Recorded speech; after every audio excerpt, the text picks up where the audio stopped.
Assalamualaikum warahmatullahi wabarakatuh. Alhamdulillahillazi hadana li hadza wa ma kunna linahtadiya laula an hadanallah. Asyhadu an la ilaha illallah wahdahu la syarikalah wa asyhadu anna Muhammadan abduhu wa rasuluh la nabiyya ba'da. Segala puji dan syukur kami panjatkan kehadirat Allah Subhanahu wa taala yang telah melimpahkan kami berbagai nikmat. Hingga saat ini kita masih bisa merasakan apa yang dapat kita rasakan pada saat ini. Hadirin sekalian yang berbahagia yang dirahmati Allah, bagaimana kabarnya semua teman-teman yang sedang melihat saya walaupun hanya melalui layar handphone? Ya, alhamdulillah, pasti semua teman-teman dalam keadaan sehat walafiat. Ya, itu merupakan salah satu bentuk nikmat yang Allah berikan kepada kita, teman-teman.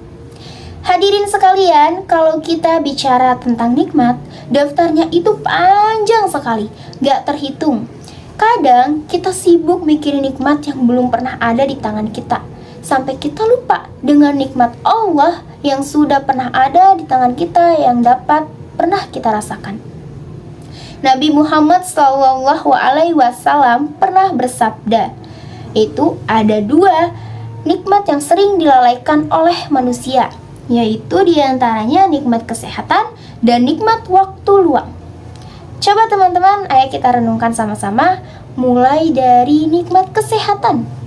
Nikmat kesehatan contohnya, mata kita bisa melihat indahnya dunia, telinga kita bisa mendengarkan suara azan, kaki kita masih bisa melangkah untuk ke masjid yang mendatangkan sebuah pahala kepada kita. Tapi kadang apa yang kita rasakan? Suka merasa insecure. Ya, teman-teman, kalau kita sadar, merasa insecure itu sebenarnya nggak baik dan nggak perlu kita pikirkan. Karena Allah Subhanahu wa Ta'ala itu sudah memberikan yang terbaik pada setiap hambanya. Jadi, teman-teman tidak perlu memikirkan untuk insecure ataupun hal-hal lain yang ngebuat teman-teman tuh menjadi merasa kurang terus. Yang kedua, nikmat waktu luang. Contohnya, badan kita sehat, kita punya waktu luang, tetapi kita bingung mau ngapain. Atau malah saking bingungnya, kita malah scroll TikTok berjam-jam atau scroll media sosial lainnya. Padahal kalau kita sadar, banyak sekali nih kegiatan-kegiatan yang lebih bermanfaat yang bisa mendatangkan kebaikan dan pahala untuk kita di sela-sela waktu luang itu. Nah, kadang juga nih kita suka minder kalau ngeliat teman-teman posting liburan, ngerasa iri kalau teman-teman kita beli apa yang dia mau. Akhirnya hati kita sendiri yang jadi keruh, ngerasa kurang terus.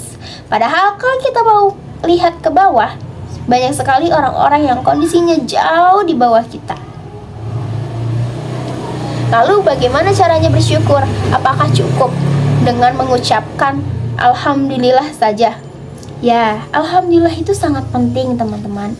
Itu merupakan salah satu bentuk rasa syukur kita dengan menggunakan lisan.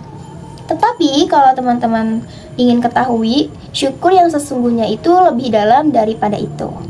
Seperti ulama yang mengajarkan bahwa syukur itu ada 3 tingkatan. Yang pertama, syukur dengan hati. Syukur dengan hati itu seperti merasakan kepuasan batin dan mengakui bahwa semua nikmat itu datangnya dari Allah Subhanahu wa Ta'ala, bukan dari hasil keringat semata.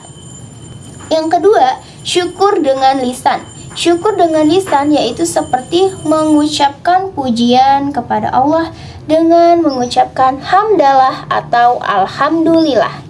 Yang ketiga, syukur dengan perbuatan. Nah, ini nih yang paling penting, teman-teman, yaitu menggunakan nikmat yang Allah berikan sesuai dengan kehendaknya, seperti taat beribadah, rajin baca Al-Quran, dan selalu menyisipkan rezeki kita untuk bersedekah dengan orang-orang.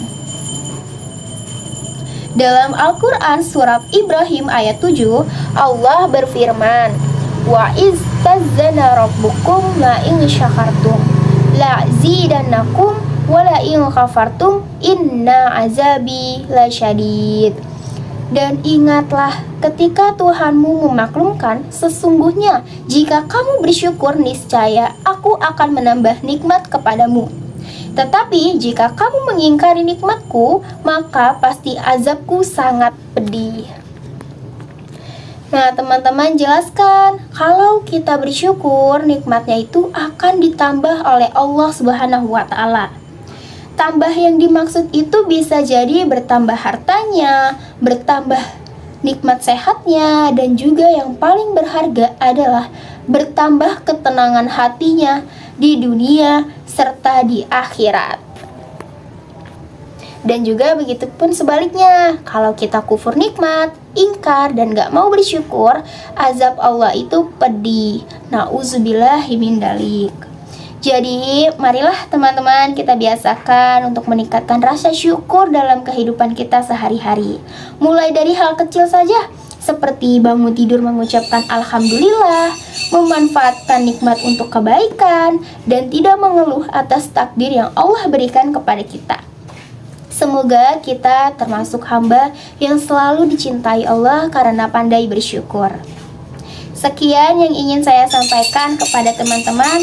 Semoga dengan apa yang telah saya sampaikan bisa membantu teman-teman untuk lebih bersyukur lagi kepada Allah Subhanahu wa Ta'ala.